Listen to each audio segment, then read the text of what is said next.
श्री शंकर पार्वती भगवान की जय। नमस्कार मित्रों, स्वागत है आपका अपने चैनल गुरुवाणी में।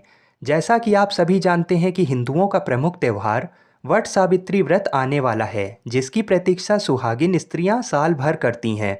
वट सावित्री व्रत की अगर पूरी सही विधि विधान से पूजा की जाए तो ये व्रत अटल सौभाग्य और सुख समृद्धि को देने वाला होता है और पति की लंबी आयु का वरदान प्राप्त होता है।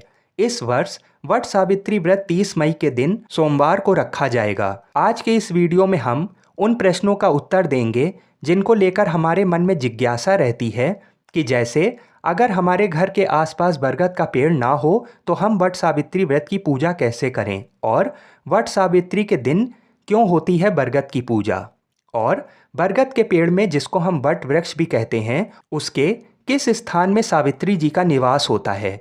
ये सभी जानकारी हम, जैसा कि हमारे शास्त्रों और पुराणों में वर्णित है, उसी के आधार पर हम इन प्रश्नों का उत्तर ढूंढेंगे। सबसे पहले ये जानते हैं कि वट सावित्री के दिन बरगद की ही पूजा क्यों की जाती है। हिंदू धर्म में बरगद के पेड़ को बहुत ही पवित्र माना गया है। मान्यता है कि वट वृक्ष की जड़ों में ब्रह्मा, तने में भगवान विष्णु और डालियों में शिव शंकर का निवास होता है। जो भी वट वृक्ष की पूजा करता है उसकी लंबी आयु, सुख समृद्धि, अखंड सौभाग्य की प्राप्ति होती है और हमारे परिवार में हर तरह की कलह और कष्टों का विनाश होता है। इसलिए वट सावित्री व्रत के दिन के अलावा पूरे वर्ष भर भी अगर हम वट वृक्ष की पूजा करते हैं, उस पर जल चढ़ाते हैं और दूध चढ़ाते हैं, तो भी हम हर तरह की सुख की प्राप्ति होती रहती है। वट वृक्ष को दीर्घायु व अमर होने का भी आशीर्वाद प्राप्त है, इसलिए बरगद के पेड़ को दीर्घायु का भी प्रतीक माना जाता है। इसलिए भी वट वृक्ष की पूजा करने से हमें और हमारे परिवार के लोगों को लंबी आयु की प्राप्ति होती है। संतान प्राप्ति के लिए भी महिलाएं इस वृक्ष की पूजा करती हैं। ज्येष्ठ माह की अमावस्या तिथि के दिन ही सावित्री ने बरगद के पेड़ के नीचे बैठकर ही अपने पति को पुनः जीवित किया था। तभी से इस दिन वट वृक्ष की पूजा की मान्यता है।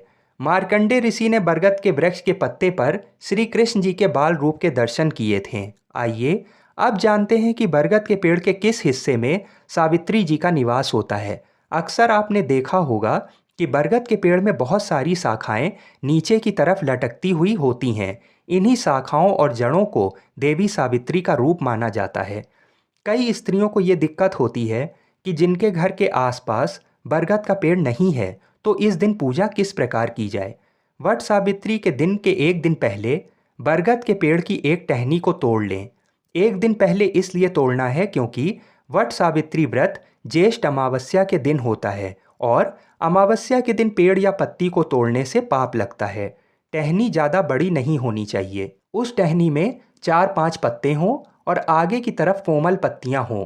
व्रत वाले दिन इस टहनी को किसी पात्र में जल भरकर रख लें। फिर पूरे विधि विधान से इस टहनी को ही बरगद का पेड़ मानकर उसकी पूजा करें।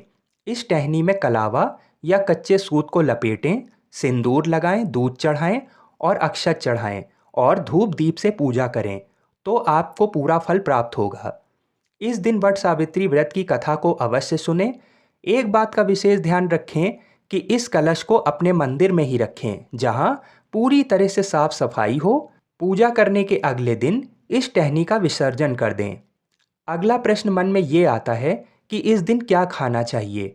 वट सावित्री व्रत वाले दिन पूजा करके जहां तक संभव हो सके तो मीठा भोजन ही खाएं। भगवान श्री शंकर पार्वती जी आप सभी की मनोकामनाओं को पूर्ण करें, हम ऐसी कामना करते हैं।